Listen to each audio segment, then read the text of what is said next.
عزیز دوستوں، ایک حدیث ہے، حضرت عبداللہ ابن عباس رضی اللہ عنہما سے ایک شخص نے ایک سوال کیا۔ وہ سوال کیا تھا، وہ سوال کیا اور اس کا جواب کیا، اس سوال اور جواب کو انشاءاللہ آج میں آپ کے سامنے رکھنے کی کوشش کروں گا۔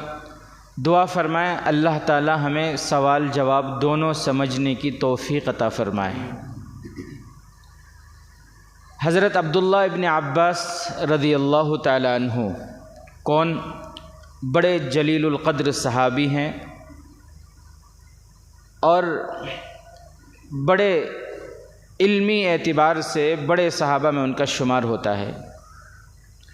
میرے اور آپ کے آقا احمد مجتبیٰ محمد مصطفیٰ سرکار دو عالم صلی اللہ علیہ وسلم کے چچا حضرت عباس رضی اللہ تعالیٰ عنہ، ان کے بیٹے عبداللہ ابن عباس، یعنی ہمارے نبی صلی اللہ علیہ وسلم کے کزن تھے، چچیرے بھائی تھے۔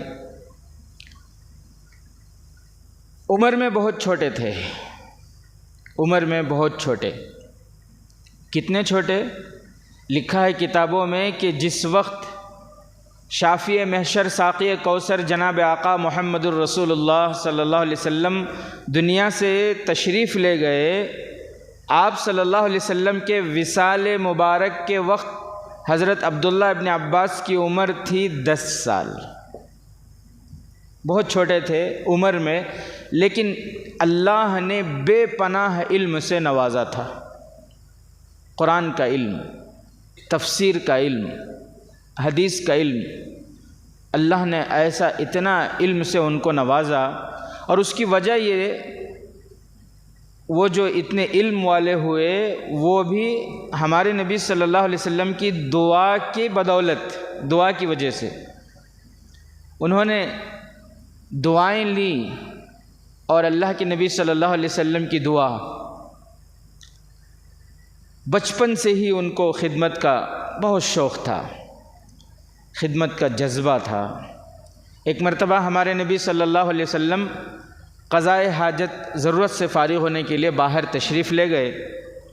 جب ہمارے نبی صلی اللہ علیہ وسلم قضائے حاجت سے فارغ ہو کر آئے، واپس تشریف لائے، تو حضرت عبداللہ ابن عباس رضی اللہ عنہما انہوں نے پانی جو ضرورت کا تھا فوراً وہاں تیار رکھے، کیونکہ ضرورت سے آ رہے ہیں، ہاتھ پیر دھونے کی ضرورت پڑے گی، وضو کے لیے پانی کی ضرورت ہوگی، پانی کی ضرورت ہے، اس لیے پانی تیار کر کے رکھ دیے۔ تو جب ہمارے نبی صلی اللہ علیہ وسلم آئے، بھئی انسان کو جب اس کی ضرورت ہے، ضرورت کی چیز اسے جو ہے تیار مل جائے تو خوشی ہوتی ہے، سہولت ہوتی ہے، آسانی ہوتی ہے، اور دل سے اسے خوشی بھی ہوتی ہے۔ تو ہمارے نبی صلی اللہ علیہ وسلم آ کر دیکھے کہ اس بچے نے میرے لیے پانی تیار کر کے رکھا ہے، تو ہمارے نبی صلی اللہ علیہ وسلم نے دعا دی، فرمایا اللہم علمہ الکتاب وفقہہ فی الدین، اے اللہ ان کو قرآن کا علم عطا فرما اور دین کی سمجھ عطا فرما۔ اس دعا کی برکت یہ ہوئی کہ آج بھی اور قیامت تک انشاءاللہ امام التفسیر کے لقب سے ان کو دنیا جانتی ہے۔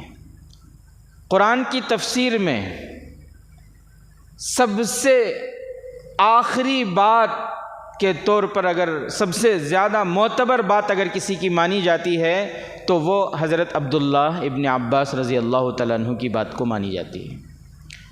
اللہ نے ایسا ان کو نوازا تھا۔ تو بہرحال میرے عزیز ساتھیوں، حضرت عبداللہ ابن عباس رضی اللہ تعالیٰ عنہ بڑے جلیل القدر صحابی، بہت سارے ان کے واقعات ہیں۔ میں ان واقعات کی طرف نہ جاتے ہوئے جو میں نے آپ کو بتایا کہ ایک سوال اور جواب ہے، وہ سوال جواب میں آپ کو بتا دوں۔ آج کا یہی سبق ہے، انشاءاللہ یاد کریں گے، انشاءاللہ عمل بھی کریں گے انشاءاللہ۔ سوال کیا تھا؟ سوال یہ، ایک شخص نے پوچھا حضرت عبداللہ ابن عباس رضی اللہ تعالیٰ عنہ سے، پوچھنے والے نے پوچھا کہ حضرت، سوال سمجھیں، حضرت ایک شخص ہے وہ بہت زیادہ نفلی عبادتیں نہیں کرتا، 5 وقتہ نمازیں پڑھتا ہے، فرائض ادا کرتا ہے، لیکن بہت زیادہ نفلی عبادتیں نہیں کرتا. سمجھ رہے ہیں؟ یعنی تہجد کی پابندی نہیں کرتا، اشراق پابندی سے نہیں پڑھتا، چاشت نہیں پڑھتا پابندی سے، اوابین پابندی سے نہیں پڑھتا، بہت زیادہ تسبیح نہیں کرتا، بہت زیادہ وظائف نہیں پڑھتا، نفلی عبادتیں بہت کم کرتا ہے. لیکن جو ضروری ہے جو فرائض ہیں وہ ادا کرتا ہے، جو ضروری ہیں وہ ادا کرتا ہے، مگر نفلی عبادتیں بہت کم کرتا ہے. لیکن ساتھ ہی ساتھ گناہوں سے بچتا ہے. ساتھ ہی ساتھ وہ کیا کرتا ہے؟ گناہوں سے بچتا ہے. ایک شخص یہ ہے.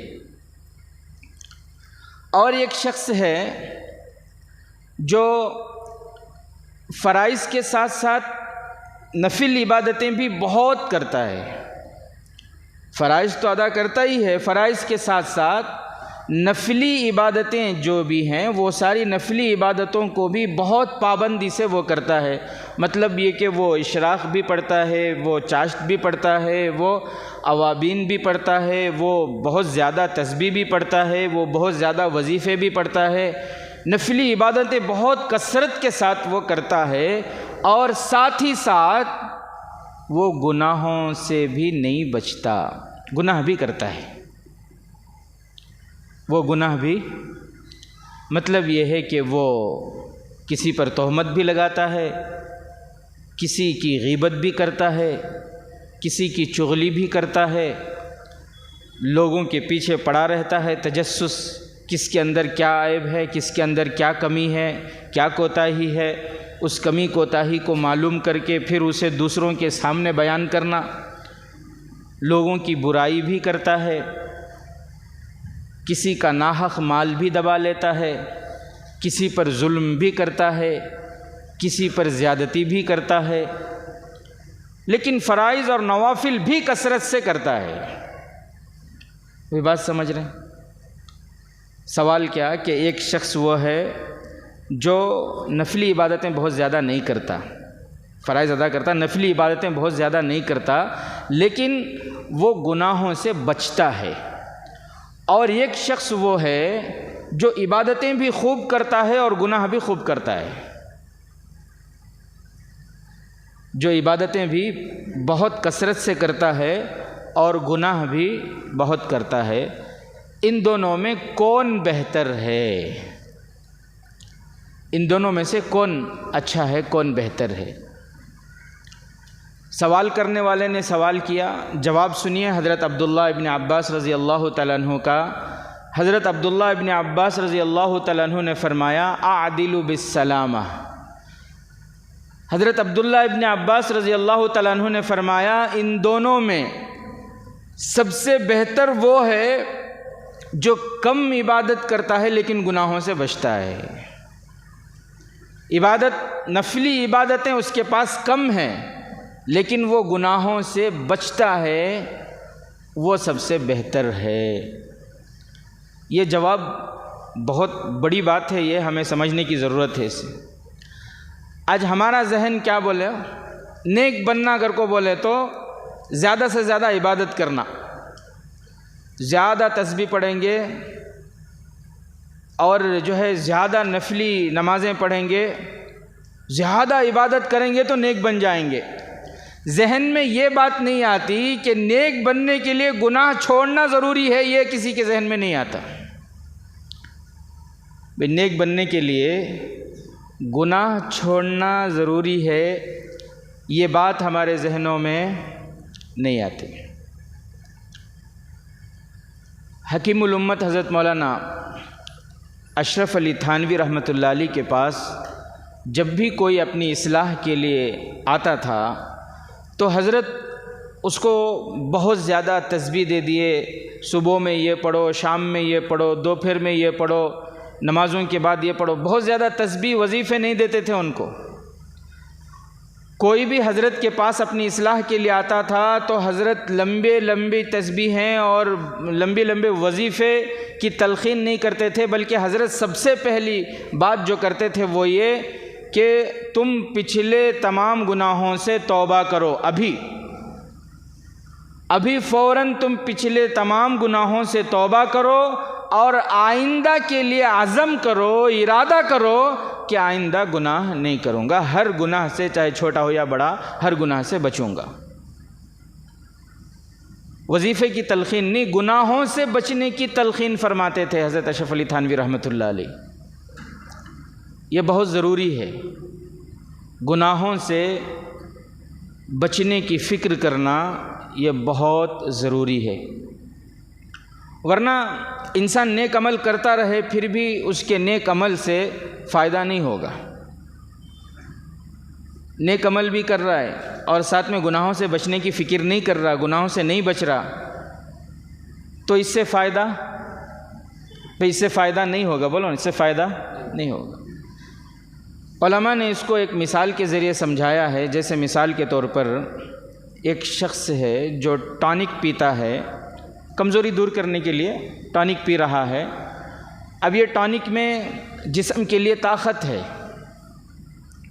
جسم کے لیے طاقت ہے اور وہ طاقت کے لیے ٹانک پی رہا ہے، ساتھ میں وہ ایسی چیزیں بھی کھا رہا ہے جو جسم کے لیے نقصان دہ ہے، جو جسم کے لیے زہر ہے، جو جسم کے لیے زہر ہے، ایسی چیزیں بھی وہ کھا رہا ہے، ٹانک بھی پی رہا ہے، تو پھر بتاؤ اس کی ٹانک کا اسے فائدہ ہوگا؟ نہیں ہوگا نا۔ اور ایک شخص ہے جو ٹانک نہیں پیتا، جسم کی طاقت کے لیے وہ ٹانک تو نہیں پیتا، لیکن وہ جسم کو خراب کرنے والی جتنی چیزیں ہیں ان ساری چیزوں سے بچتا ہے، جسم کو خراب کرنے والی چیزوں کو وہ نہیں کھاتا۔ تو انشاءاللہ میں جہاں تک سمجھتا ہوں اگر وہ سوکھی روٹی بھی کھائے گا تب بھی اس روٹی سے اسے فائدہ ہوگا، اس سوکھی روٹی سے بھی اسے نفع ملے گا، اس کے جسم کو فائدہ ہوگا۔ بھئی بات سمجھ گئے؟ بالکل اسی طرح معاملہ ہے گناہوں کا، گناہ جو ہے یہ زہر ہے، اور یہ نفلی عبادتیں جو ہیں وہ ٹانک ہیں۔ نفلی عبادتیں کیا ہیں؟ یہ ٹانک کی طرح ہیں، نفلی عبادتیں ہیں اور گناہوں سے بچتا نہیں تو یہ گناہ اس کی ان عبادتوں کو ختم کر دیں۔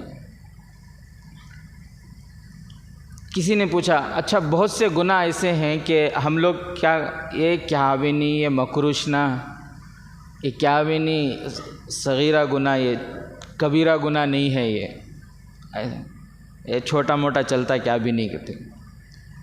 یعنی گناہوں میں ہم فرق کرتے ہیں کہ یہ چھوٹا گناہ، یہ بڑا گناہ، یہ معمولی گناہ، یہ جو ہے اہم گناہ۔ حکیم الامت حضرت مولانا اشرف علی تھانوی رحمۃ اللہ علیہ سے کسی نے یہ سوال کیا کہ گناہ یہ صغیرہ گناہ ہے یا کبیرہ گناہ ہے؟ کیا فرمایا کہ گناہ جو ہے صغیرہ ہے یا کبیرہ ہے؟ حضرت تھانوی رحمۃ اللہ علیہ، اللہ ان کے قبر کو نور سے منور فرمائے، حضرت تھانوی رحمۃ اللہ علیہ نے بڑے اچھے مثال کے ذریعے اس کو بات سمجھائی کہ بھئی تمہارے پاس تمہارے کپڑوں کی گٹھری میں کپڑوں کی بنڈل ہے، اس بنڈل میں یا کپڑوں کی الماری ہے، الماری میں ایک چنگاری گر جائے، ایک آگ کی ایک چنگاری گر جائے تو تم یہ پوچھو گے کہ یہ چنگاری ہے یا آگ کا شعلہ ہے؟ وہ چنگاری تمہارے الماری کے سارے کپڑوں کو جلانے لے کے کافی ہے۔ چنگاری نہ بول کر چھوڑو گے تو وہ چنگاری تمہارے الماری کے سارے کپڑوں کو جلا کر راکھ کر دے گی۔ جس طرح آگ کا شعلہ اگر تمہارے الماری میں گرے تو وہ آگ کا شعلہ تمہارے کپڑوں کو جلا کر راکھ کر دے گی، اسی طرح چنگاری بھی تمہارے، بس نام کا فرق ہے۔ یہ اس کا جسم چھوٹا ہے اس لیے اس کو چنگاری کہتے ہیں، وہ بھڑکتا ہے، بھڑکتا ہوا ہے اس لیے اسے شعلہ کہتے ہیں، لیکن کام دونوں کا ایک ہی ہے، کام دونوں کا ایک ہی ہے. اس کا کام بھی کیا ہے؟ جلانا. یہ بھی جلا کر راکھ کرے گی لیکن تھوڑا وقت لگے گا، اور وہ شعلہ اس کا کام بھی جلانا. گھر میں چنگاری ہو اور آدمی اسے بجھائے نا، یہ سمجھ کر کہ یہ چنگاری ہے اس سے کچھ نہیں ہوگا بول کر چھوڑ دے، اسے نہیں بجھائے، تو پھر ایک وقت آئے گا کہ وہ چنگاری شعلہ بن کر پورے گھر کو جلا کر راکھ کر دے گی. بالکل اسی طرح گناہ کو اگر ہم یہ سمجھ کر یہ تو مکروہ ہے، یہ تو صغیرہ گناہ ہے بول کر اگر کرتے رہے، اسے چھوڑے نہیں، اس سے توبہ نہیں کیے، تو پھر ایک وقت آئے گا جس طرح چنگاری شعلہ بن کر الماری کے تمام کپڑوں کو جلا کر راکھ کر دی، اسی طرح یہ گناہ صغیرہ، گناہ کبیرہ بن کر ہمارے سارے اعمال کو جلا کر ختم کر دیں گے، ہمارے ایمان کو جلا کر ختم کر دیں گے. اس لیے میرے عزیز ساتھیوں، گناہوں سے بچنے کی فکر کرنا، عمل کے ساتھ ساتھ عمل ہو، عمل کے ساتھ ساتھ گناہوں سے بچنے کی فکر ہو، یہ بہت ضروری ہے. گناہ سے بچنے کی فکر ہم نہیں کرتے. گناہ سے اگر نہیں بچیں گے تو اس کے بہت سارے نقصانات ہیں. سب سے بڑا نقصان کیا ہے گناہ کا معلوم؟ سب سے بڑا نقصان یہ ہے کہ انسان احسان فراموش ہو جاتا ہے. گناہ کا سب سے بڑا نقصان کیا ہے بولو؟ انسان کیا ہو جاتا ہے؟ احسان فراموش. احسان فراموش کسے بولتے ہیں آپ تو اچھی طرح جانتے ہیں. آپ کے ساتھ بھی کئی ایسے ہوں گے جنہوں نے احسان فراموشی کا معاملہ کیا. آپ کسی کے ساتھ بھلائی کرے اور آپ کی بھلائی کو وہ بھول جائے، آپ کے ساتھ وہ برائی کرے، اسے کیا کہتے ہیں؟ احسان فراموش. کتنا میں اس کے واسطے کریا، آج دیکھو منجج آنکھیں دکھا رہا انہیں، منجج پلٹ کو جواب دے رہا انہیں، اٹھا کو گود میں سب لے پھری ہوں، اسے میں کپڑے پہنے ہوں، انگلی پکڑ کو چلنا سکھایا، آج بڑا ہو کو مجھے جواباں دے رہا. کیا بولتے ہیں؟ احسان فراموش. نافرمانی کرنے کو کیا کہتے ہیں؟ احسان فراموش. بھئی ابا نے بچے کو ایک حکم دیا کہ بیٹا یہ کام کرو، اور بیٹا وہ کام نہیں کرتا تو اس بیٹے کو کیا کہیں گے؟ نافرمانی اس نے بیٹے نے کی، نافرمان بیٹا. تو نافرمانی یہ گناہ ہے، نافرمانی گناہ. میں یہ بتا رہا ہوں کہ احسان فراموش. دنیا میں ہمارے ساتھ کوئی احسان کرے، دنیا میں ہمارے ساتھ کوئی احسان کرے تو ہمارے دل میں یہ بات آتی ہے کہ بھئی فلاں آدمی نے میرے ساتھ احسان کیا، اس کے ساتھ میں برائی نہیں کرنا. یہ بات آتی کہ نہیں دل میں؟ غیروں کے اندر بھی یہ بات ہے، جن کے اندر انسانیت ہے، آپ ان کے ساتھ کبھی احسان کرو زندگی بھر نہیں بھولتے.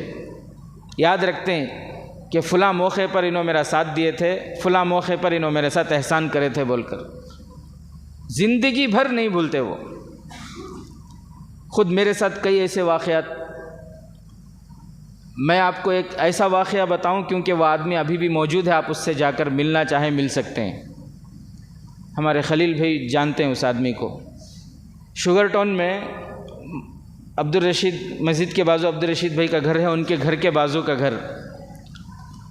لاک ڈاؤن کے زمانے میں وہ آدمی گھر کے پاس بیٹھ کر رو رہا ہے. اس وقت نماز کے لیے بھی زیادہ لوگوں کو آنے کی اجازت نہیں تھی، تو میں عشاء کی نماز پڑھ کے نکلا تو دیکھا کہ وہ باہر بیٹھ کے رو رہا. میں گیا اس کے پاس، پوچھا کیا ہوا. وہ پیر دکھایا، اس کے پیر میں زخم ہے، وہ کھیت میں کوئی زخم ہو گیا اسے اور اس کی وجہ سے وہ رو رہا ہے، اور ہسپتال میں کو جانے سے ڈر رہا ہے کہ ہسپتال کو جائیں گے تو کرونا پتہ نہیں کیا پھر میرے اوپر ہو جائے گا، کہیں ایڈمٹ نہ کر لیں، اس لیے وہ ڈر بھی رہا تھا. تو میں ہمارے بھائی صاحب تھے، ان کو فون کیا، پھر ان کو فوٹو وغیرہ بھیجا. وہ ساری چیزیں دیکھ کر وہ دوائی بتائے، جو گھر میں دوائی موجود تھی وہ لا کر اسے دیا. اللہ کا کرنا یہ ہوا کہ اس دوائی میں اسے شفا ہو گئی.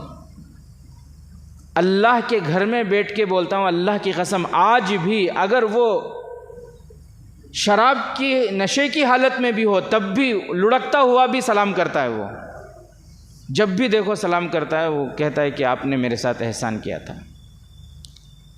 آپ کے احسان کو میں بھول نہیں سکتا. وہاں ہائی وے کے قریب اس نے زمین لی ہے، جب بھی اب وہاں چلا گیا، کبھی کبھی ملاقات ہوتی ہے، کہتا ہے بار بار گروجی آپ وہاں آ جاؤ، وہاں پوری زمین خالی پڑی ہے، آپ وہاں زمین لے لو، آپ وہاں گھر بنا لو ہمارے گھر کے قریب۔ تو یہ احسان ماننا اسے کہتے ہیں، اور احسان فراموش یعنی ناشکری کرنا، نافرمانی کرنا، احسان کو بھول جانا۔ تو میرے عزیز ساتھیوں، میں یہ بتا رہا تھا کہ گناہ کا سب سے پہلا نقصان یہ ہوتا ہے کہ انسان احسان فراموش ہو جاتا ہے، یعنی احسان کرنے والے کے احسان کو بھول جاتا ہے۔ ہم پر سب سے زیادہ احسان کس کا ہے؟ سب سے زیادہ احسان دنیا میں اگر ہم پر کسی کا ہے تو وہ اللہ کا ہے۔ ہماری جان پر، ہمارے جسم پر، ہماری روح پر ہر ہمیشہ اللہ کی نعمتوں کی بارش ہو رہی ہے۔ اللہ سے زیادہ ہمارے اوپر اللہ کی قسم کسی کا احسان نہیں ہے۔ وہی اللہ ہم سے کہہ رہا ہے کہ یہ کام کرو، اگر ہم وہ کام نہیں کرتے تو بتاؤ ہم احسان فراموش ہوئے کہ نہیں ہوئے؟ احسان کرنے والے کے ساتھ برائی کرنا، اسی کو تو کہتے ہیں احسان فراموش، کہ وہ اللہ ہمیں یہ کام سے روک رہا ہے لیکن ہم اس کام سے نہیں رک رہے ہیں، وہ اللہ ہمیں یہ کام کرنے کو کہہ رہا ہے لیکن ہم نہیں کر رہے ہیں، وہ نبی جس کے احسان ہم پر ہیں، وہ نبی ہمیں ایک طریقہ بتا رہے ہیں لیکن اس طریقے پر ہم نہیں چل رہے ہیں، تو بتاؤ ہم سے بڑا احسان فراموش کون؟ تو گناہ کا سب سے بڑا نقصان یہ ہوتا ہے کہ انسان احسان فراموش بن جاتا ہے، اور دوسرا نقصان یہ ہوتا ہے کہ انسان کے دل میں زنگ لگ جاتا ہے۔ انسان کے دل میں زنگ لگ جاتا ہے گناہوں کی وجہ سے۔ حدیثیں آپ جانتے ہیں، مشہور حدیث ہے کہ انسان جب گناہ کرتا ہے تو اس کے دل میں ایک سیاہ نقطہ لگ جاتا ہے، پھر گناہ کرتا ہے، پھر اور ایک سیاہ نقطہ لگ جاتا ہے۔ اگر وہ توبہ کر لیتا ہے تو اس کا دل ان گناہوں سے پاک ہو جاتا ہے، اس کا دل صاف ہو جاتا ہے۔ لیکن اگر گناہوں پر گناہ کرتا رہا اور اس نے توبہ نہ کی تو پھر ایک وقت آتا ہے اس کا پورا دل زنگ آلود ہو جاتا ہے، اور پھر اس کے دل میں اچھائی اثر نہیں کرتی۔ اسے نصیحت کرو، نصیحت سمجھ میں نہیں آتی، قرآن کی بات بتاؤ، حدیث کی بات بتاؤ، دین کی بات بتاؤ، اس کے دل میں نہیں گھستی وہ بات۔ کیوں؟ اس لیے کہ دل کیا ہو گیا؟ سیاہ ہو گیا۔ تو گناہ کا دوسرا نقصان یہ ہے کہ دل سیاہ ہو جاتا ہے، اور گناہ کا تیسرا نقصان یہ ہے کہ دل میں ظلمت اور تاریکی آ جاتی ہے۔ دل میں ظلمت، تاریکی، اندھیری چھا جاتی ہے اس کے دل میں۔ اس کو ایک مثال کے ذریعے سمجھیں۔ جیسے شروع میں کیا ہوتا ہے، انسان نمازیں پڑھتا تھا، اب نمازوں کی پابندی نہیں ہو رہی ہے، دکان کی وجہ سے یا کسی کام کی وجہ سے نمازیں نہیں پڑھ رہا، تو اس کے دل میں بات آتی ہے تو کر رہا سو غلط۔ اذان سنتے ہی اس کے بعد دل میں بات آتی ہے، اس کا دل بولتا ہے پہلے نماز پڑھتا تھا، میں نماز کو جانا تھا، میں نہیں جا رہا ہوں نا، میں غلط کر رہا ہوں کر کو اس کے دل میں بات آتی ہے۔ اس کا دل بولتا اسے کہ یہ میں یہاں جھوٹ بول رہا ہوں، یہ جھوٹ بولا سو میں غلط، میں یہاں دھوکہ دے رہا ہوں، یہ دھوکہ دے رہا ہوں سو غلط۔ شروع میں اس کے دل میں یہ بات آتی ہے، لیکن انہیں کرتا رہا، گناہ کرتا رہا تو پھر دل میں ظلمت اور تاریکی آ جاتی ہے۔ پھر یہاں تک نوبت آتی ہے کہ کر رہا ہوں سو صحیح چھے بول کو، وہ ہر گناہ کو گناہ نہیں سمجھتا، گناہ کا احساس اس کے اندر سے ختم ہو جاتا ہے۔ گناہ کا احساس اس کے اندر سے، پھر انہیں سمجھتا جو میں کر رہا ہوں وہ صحیح ہے، کیا بھی غلط نہیں ہے، جو موبائل میں کر رہا ہوں وہ بھی صحیح ہے، تجارت کے واسطے جو لون لے رہا ہوں کیا بھی غلط نہیں، سب بھی لے رہی، میں بھی لے رہا ہوں، ہمارے گھر کے بھائیکان جو سنگا کو جا رہی ہیں کیا بھی غلط نہیں، سب میں کر رہا ہوں سو پورا صحیح چھے۔ کیسی ہوا چلتے ویسا ہمیں چلنا جی، زندگی جینا گا تو کیسا ماحول ویسا جینا گت ہے۔ یہ ایمان کے خلاف باتیں۔ یہ باتیں کب آتی ہیں انسان کے دل میں؟ جب اس کے دل میں گناہ کی وجہ سے تاریکی چھا جاتی ہے۔ اور مثالیں دینے کا وقت نہیں ہے۔ گناہ کا سب سے بڑا نقصان، ایک نقصان تو میں نے آپ کو بتایا، دو نقصان، تین نقصان بتا دیا آپ کو، چوتھا نقصان یہ ہے گناہ کا کہ گناہ سے نہ بچنے کی وجہ سے، گناہ کرنے کی وجہ سے انسان کی عقل خراب ہو جاتی ہے۔ بھی دل میں جب ظلمت ہے، تاریکی ہے، تو اچھے اور برے میں تمیز نہیں ہوتی اسے. اور ایک نقصان یہ ہے کہ انسان کی عقل ہی خراب ہو جاتی ہے، عقل کام نہیں کرتی اس کی، پھر عقل اس کی کام نہیں کرتی. اس کو مثال کے ذریعے میں آپ کو بتا دوں، سب سے پہلا گناہ کرنے والا کون؟ بھائی بولو نا. بھی جب اللہ نے دنیا بنائی، حضرت آدم علیہ السلام کو پیدا فرمایا، تو سب سے پہلا گناہ کرنے والا، اللہ کے حکم کی نافرمانی کرنے والا کون؟ ابلیس. جس نے اللہ کی نافرمانی کی ابتدا کی، جو سب سے پہلا گناہ کرنے والا ابلیس، سب سے پہلا گناہ کرنے والا. گناہ کی وجہ سے عقل خراب ہو جاتی ہے. میں یہ مثال آپ کو سمجھانے کے لیے بتا رہا ہوں.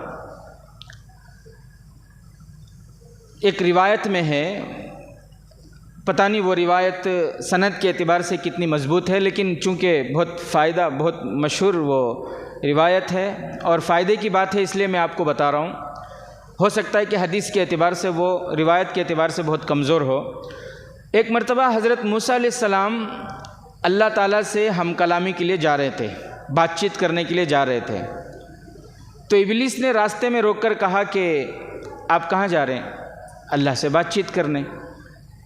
جب اللہ سے آپ بات چیت کریں تو اللہ سے یہ پوچھیں کہ میں توبہ کرنا چاہتا ہوں، میں توبہ کرنا چاہتا ہوں، میرے توبہ کا طریقہ کیا ہے؟ تو حضرت موسیٰ علیہ السلام نے فرمایا کہ ٹھیک ہے، میں اللہ سے پوچھتا ہوں کہ آپ کے توبہ. ابلیس پوچھ رہا ہے کہ وہ توبہ کرنا چاہتا ہے، توبہ کا طریقہ کیا ہے؟ میں اللہ سے پوچھوں گا. اللہ سے بات چیت ہوئی. موسیٰ کلیم اللہ تھے، کوہ طور پر جاتے تھے، اللہ سے بات چیت ہوتی تھی. جب وہ واپس لوٹنے والے تو اللہ نے ان کو یاد دلائی کہ موسیٰ اور بھی کوئی بات ہے کیا؟ کسی نے کچھ کہا ہو، تم بھول گئے ہو؟ تو حضرت موسیٰ علیہ السلام نے فرمایا کہ ہاں اللہ، راستے میں ابلیس ملا تھا اور اس نے یہ پوچھا کہ میرے توبہ کی کیا صورت ہے، میں نے جو اللہ کی نافرمانی کی، گناہ کی، تو میرے توبہ کی کیا صورت ہے؟ تو اللہ تعالیٰ نے فرمایا کہ ان سے کہو میں نے اس سے کہا تھا کہ آدم کی تعظیم کرو، آدم کی تعظیم کرو. اس نے آدم کی تعظیم نہیں کی. چلو آدم اس وقت دنیا میں نہیں ہے، لیکن اب ان سے کہو کہ وہ ان کے خبر کے پاس جائیں اور جا کر اپنی غلطی کا اعتراف کریں اور ان کی تعظیم کریں. اگر ابلیس اتنا کر لے گا تو میں اسے معاف کر دوں گا. حضرت موسیٰ علیہ السلام آئے اور آ کر ابلیس کو بتائے. بھئی ماننا یہ بہت بڑی بات ہے نا. بادشاہ محمود ایاز جو مشہور ہیں، وہ بادشاہ کے جو ایک غلام تھے، ایاز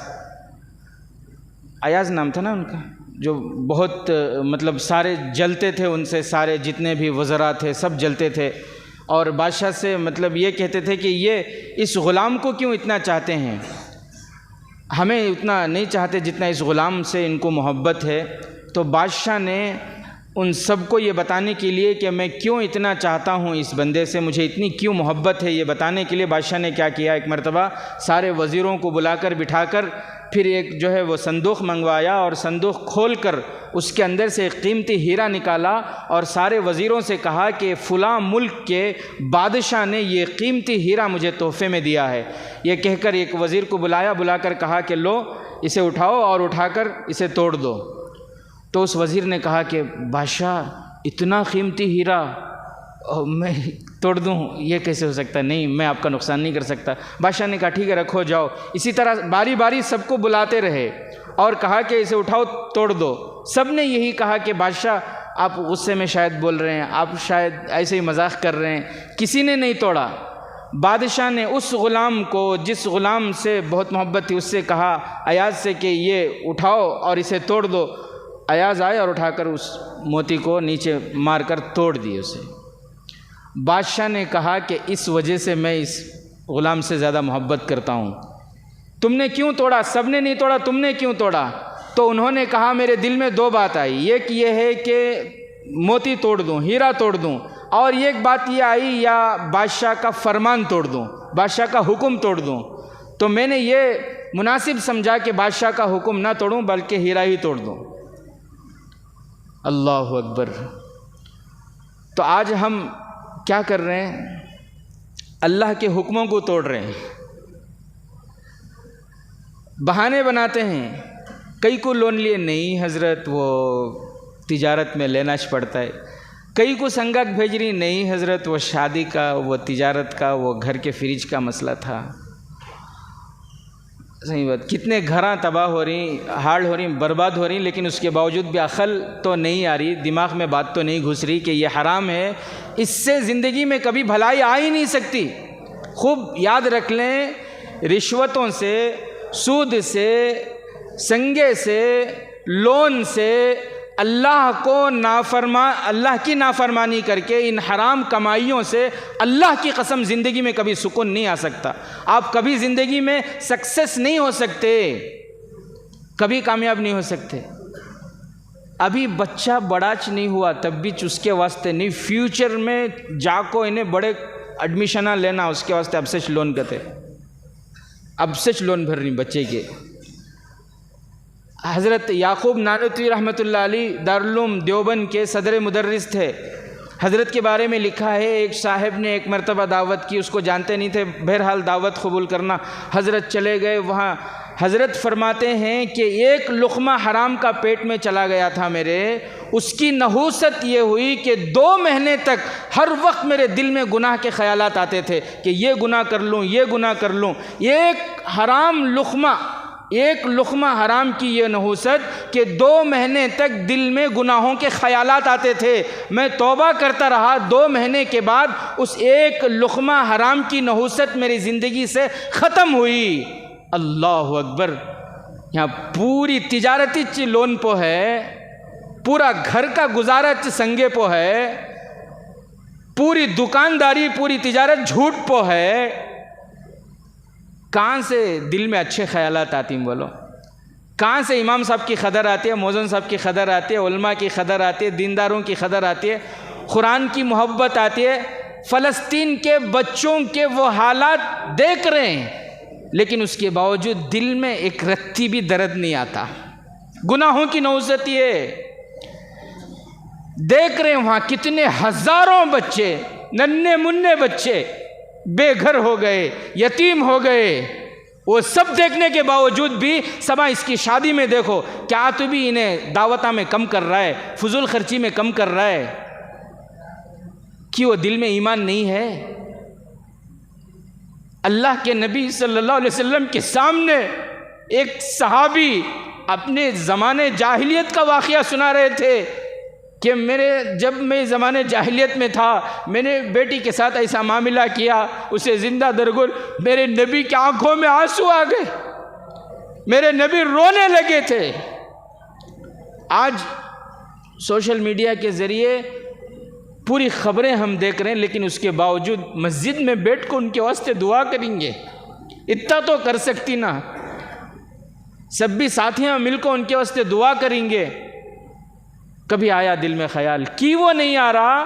یہ سنگے کی نحوست، حرام کمائی کی نحوست، گناہ نہ چھوڑنے کی نحوست، موبائل کے گناہ کی نحوست، آنکھوں کی گناہوں کی نحوست یہ ہے۔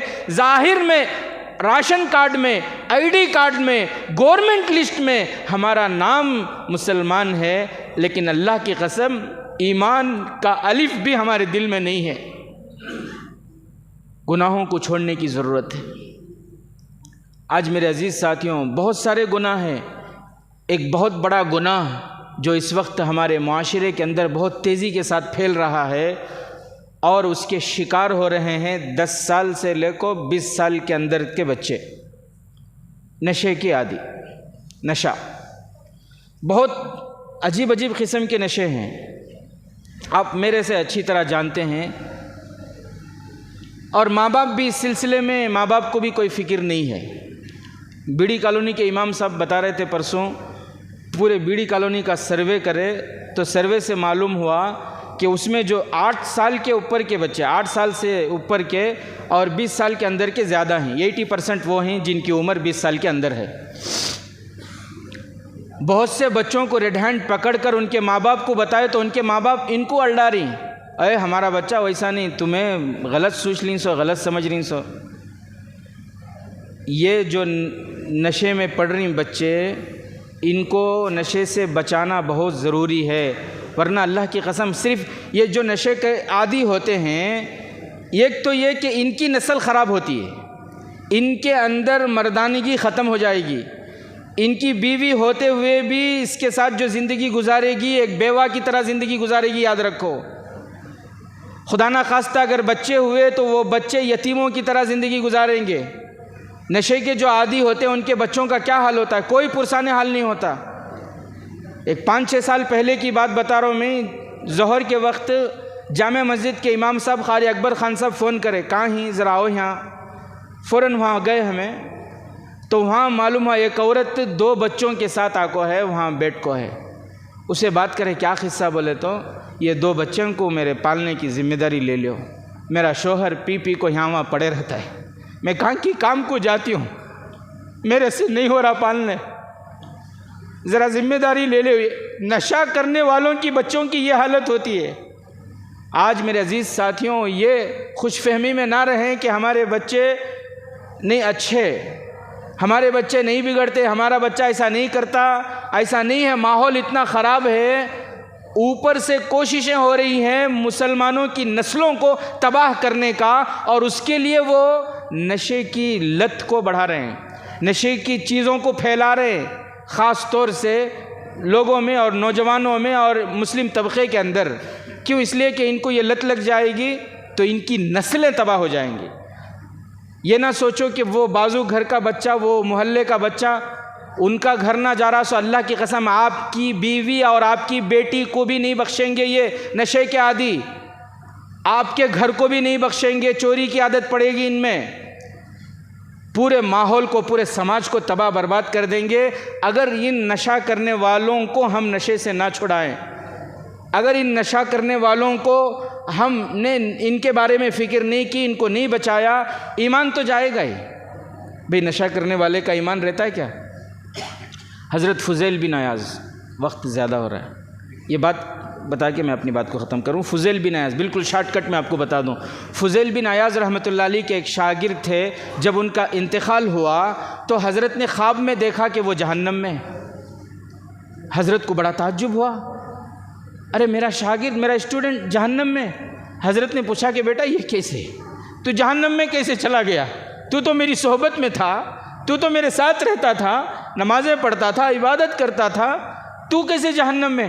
تو اس نے کہا کہ حضرت اصل بات یہ ہے کہ جب میرے انتقال کا وقت آیا، مجھ سے کلمہ پڑھنے کو کہا گیا، لیکن میں نے کلمے کا انکار کر دیا، اور پھر کلمے کے بغیر میں دنیا سے آیا، جس کی وجہ سے جہنم۔ یہ کیسے ہوا؟ تو اس نے کہا کہ حضرت اس کی وجہ یہ ہے کہ مجھے ایک بیماری تھی، اس بیماری میں ایک ڈاکٹر کے پاس میں گیا تھا، وہ ڈاکٹر نے مجھے یہ بتایا تھا کہ مہینے میں 1 مرتبہ 1 گلاس شراب پی لیا کرو۔ تو مہینے میں 1 مرتبہ 1 گلاس میں شراب پیتا تھا۔ میں آپ کو بتا دوں، اللہ کے نبی صلی اللہ علیہ وسلم نے فرمایا، جب ان سے پوچھا گیا پیارے آقا سے کہ کیا شراب کو، حرام چیزوں کو دوا کے طور پر استعمال کر سکتے ہیں کیا؟ تو اللہ کے نبی صلی اللہ علیہ وسلم نے فرمایا کہ اللہ نے حرام چیزوں میں شفا رکھی ہی نہیں ہے، یہ ٹینشن دور ہونے کی چیز نہیں ہے، یہ جھگڑے ختم کرنے کے واسطے، شوق کے واسطے جو پی رہی، یہ بالکل صحیح نہیں، غلط، حرام چیز حرام ہے، اس میں شفا نہیں ہے بالکل بھی۔ تو اس نے کہا کہ میں 1 مہینے میں 1 مرتبہ 1 گلاس شراب پیتا تھا، اس کی وجہ سے موت کے وقت اللہ نے مجھ سے کلمے کو چھین لیا۔ اللہ اکبر! جو 1 گلاس شراب پیے، اس کے ایمان کی یہ حالت ہو، اور جو نوجوان، جو بچے نشے کے عادی ہو گئے ہیں، انجیکشن کے ذریعے لے رہے ہیں، اور پتہ نہیں کیسے کیسے طریقے سے یہ نشے لے رہے ہیں، اور 24 گھنٹے نشے میں۔ یہاں تک میں آپ کو بتاؤں، ہمارے منڈیا کا واقعہ ہے، دور کی بات نہیں، ایک بچہ 17 پاریاں کا حافظ، بری صحبت میں پڑھ کو اب اس وقت میسور میں الرحاب جو سینٹر ہے، جہاں نشہ کرنے والوں کو لے جا کر ڈالتے ہیں، پھر وہاں ان کی اصلاح کرتے ہیں، وہاں پر بچے کو رکھا گیا۔ کیوں؟ اس لیے کہ بری صحبت میں پڑھ کر بچہ نشے کا عادی ہو گیا ہے۔ تو میرے عزیز ساتھیوں، اس سے ہم بچیں، اپنے محلے کو بچائیں، اپنے بچوں کی، محلے میں ہر بچے کی خبر رکھیں، اللہ سے دعا ہے کہ اللہ تبارک و تعالی ہمیں عمل کے ساتھ ساتھ ہر گناہ سے بچنے کی توفیق عطا فرمائے۔